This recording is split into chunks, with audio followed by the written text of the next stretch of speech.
Hello and welcome students, Gyanjyoti coaching সেন্টারের পক্ষ থেকে তোমাদের সকলকে আরও একবার স্বাগত।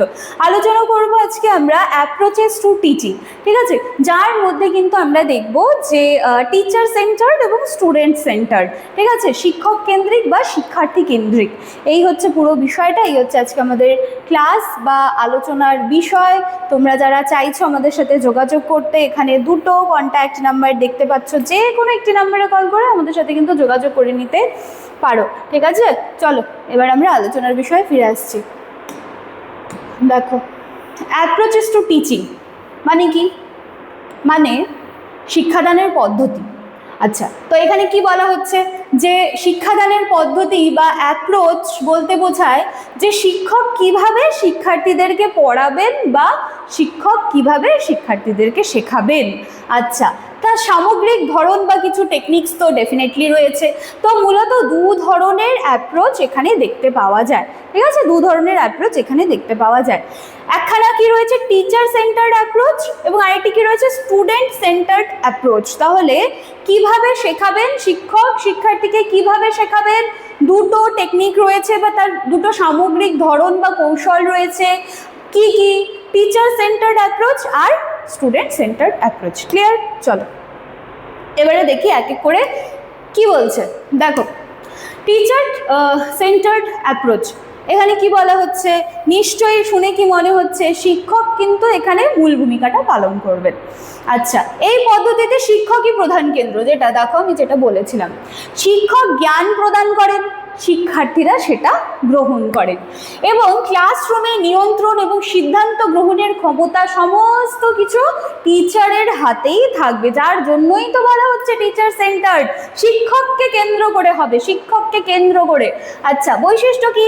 শিক্ষক বক্তৃতা দেন, শিক্ষার্থীরা সেটা শুনবেন এবং শুনে শুনে স্টুডেন্টরা সেটা লিখে নেবেন, ঠিক আছে, এবং প্রশ্ন করার এই জায়গাটার সুযোগ কম থাকে, শৃঙ্খলা নিয়ন্ত্রণটা বেশি থাকে, কারণ অবভিয়াসলি এখানে টিচার মধ্যমণি, টিচার পুরো বিষয়টাকে দেখছেন, তো যার জন্য কিন্তু এখানে ডিসিপ্লিন বলো বা কন্ট্রোল করার যে ব্যাপারটা সেটা কিন্তু টিচারের হাতেই রয়েছে, ঠিক আছে, এবং সিলেবাস কমপ্লিট করার উপর সম্পূর্ণভাবে জোর দেওয়া হয়।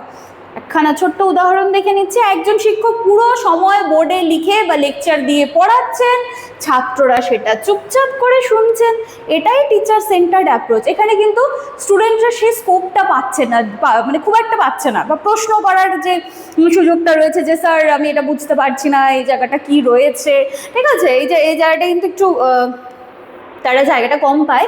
আচ্ছা, এর সুবিধা কি রয়েছে? সময় কম লাগবে। আচ্ছা, আর কি? বড় ক্লাসের ক্ষেত্রে এটা খুব এফেক্টিভ, ঠিক আছে, টিচার সেন্টার্ড অ্যাপ্রোচটা তুমি যদি বড় ক্লাস বলো তো সেই ক্ষেত্রে এটা খুবই এফেক্টিভ।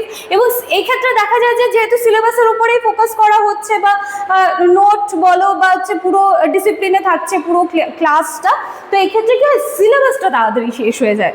আচ্ছা, অসুবিধা কি রয়েছে? ছাত্রদের সক্রিয় অংশগ্রহণ কম থাকে, সৃজনশীলতা কমে যায় এবং সবাই সমানভাবে শেখে না। ডেফিনেটলি এই প্রবলেমগুলো তো অবশ্যই হবে, তাই না?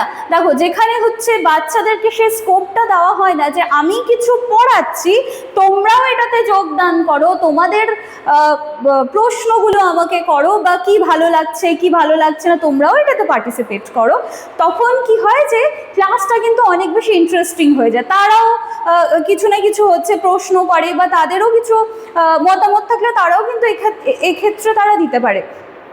কিন্তু এখানে যেহেতু ছাত্রদের সক্রিয় অংশগ্রহণ খুবই কম থাকে, তাহলে বেসিক্যালি কি হচ্ছে, তাদের যে ক্রিয়েটিভ দিকটা বা তাদের যে ক্রিয়েটিভিটিটা, সৃজনশীলতা, সেটা তো তারা দেখাতে পারছে না। তারা ক্লাসে আসছে, স্যার নোট বলছে এবং তারা জাস্ট সেটাকে লিখে নিচ্ছে, তাদের নিজস্ব কোনো ক্রিয়েটিভিটি দেখাতে পারছে যে স্যার এটাকে তো আমরা এভাবেও বলতে পারি বা এই জিনিসটাকে এভাবে ভাবলে কিরকম হয়, তো এই জায়গাগুলো কিন্তু তারা দেখাতে পারছে না। তাহলে কিন্তু টিচার সেন্টার্ড অ্যাপ্রোচে যেমন আমরা কিছু সুবিধা দেখতে পাচ্ছি, তেমনই তার কিন্তু অসুবিধাও রয়েছে। চলো এবার আমরা দেখে নিচ্ছি স্টুডেন্ট সেন্টার্ড অ্যাপ্রোচ। তাহলে স্টুডেন্ট সেন্টারে কে থাকবে বলো তো? স্টুডেন্ট সেন্টারে এখানে তাহলে কিন্তু শিক্ষার্থীকে কেন্দ্র করা হবে এবার, ঠিক আছে? এই দেখো, এই পদ্ধতিতে শিক্ষার্থী হচ্ছে শিক্ষার কেন্দ্র, শিক্ষক গাইড বা সহায়ক হিসেবে এখানটায় কাজ করবে, জাস্ট তোমাকে গাইড করে দিচ্ছে বা তোমাকে হেল্প করে দিচ্ছে, ঠিক আছে? শেখা হয় এখানে আলোচনা, কার্যকলাপ, প্রজেক্ট, সমস্যা সমাধানের মাধ্যমে। তাহলে আগে আমরা কি দেখলাম? টিচার সেন্টারে কি দেখলাম? টিচার সেন্টারে আমরা কি দেখলাম? যে ওখানে কিন্তু জাস্ট টিচার আসছেন, লিখিয়ে দিচ্ছেন বা হচ্ছে সিলেবাসের উপরে বিশেষভাবে ফোকাস করছেন এবং ক্লাসরুম কিন্তু ভীষণভাবে কন্ট্রোল এবং ডিসিপ্লিনের মধ্যে থাকছে। কিন্তু এখানে দেখো, আর ওখানে আরেকটা বিষয় আমরা দেখেছিলাম যে ওখানে স্টুডেন্টরা কিন্তু খুব কম অংশগ্রহণ করতে পারছিল, এখানে কিন্তু সেটা হচ্ছে না, পুরো অপোজিট। দেখো এখানে হচ্ছে আলোচনা হচ্ছে, এখানে ডিসকাশন হচ্ছে, ঠিক আছে? এখানে প্রজেক্ট, সমস্যা সমাধান সমস্ত কিছু এখানে হচ্ছে। আচ্ছা, বৈশিষ্ট্য কি?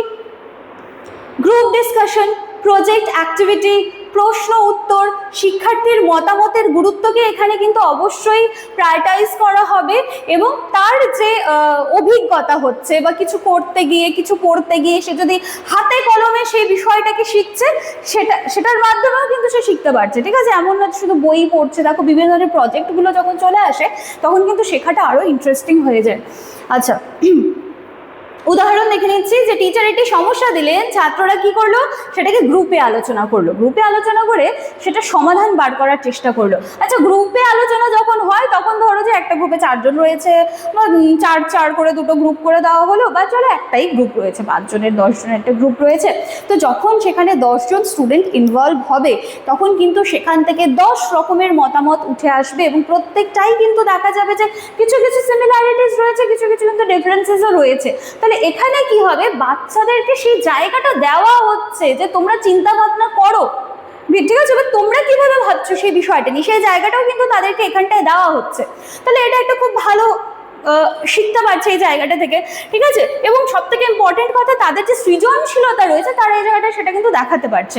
তাহলে ডেফিনেটলি এটারও তো সুবিধা রয়েছে, সুবিধা যখন থাকবে তার সাথে সাথে কিন্তু অসুবিধাও চলে আসবে। চলো, সুবিধা কি রয়েছে?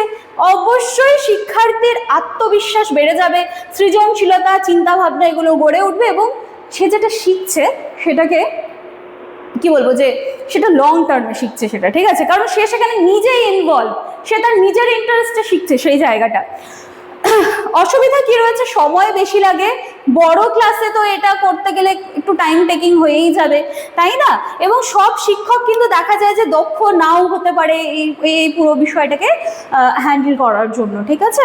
তো এই হচ্ছে কিন্তু টিচার সেন্টার্ড এবং স্টুডেন্ট সেন্টার্ড। আমি আবারও বলবো ইম্পর্টেন্ট রয়েছে এবং এইটা কিন্তু এতটুকুই নয় যে যেই সোর্স থেকে পড়ছো টপিক বারংবার পড়বে। এই টপিক কিন্তু যতবার সিলেবাসে ছিল ততবার কিন্তু এখান থেকে কিছু না কিছু প্রশ্ন কিন্তু এসেছে, ঠিক আছে? তো এই হলো আজকের ক্লাস বা আলোচনার বিষয়। ভীষণ ইজি, ভীষণ সোজা একখানা টপিক ছিল। ভিডিও ভালো লাগলে তোমাদের ভ্যালুয়েবল কমেন্টসগুলো কমেন্ট সেকশনে রেখে যেতে ভুলবে না। দেখা হচ্ছে আবার নেক্সট দিনের ক্লাসে। Thank you.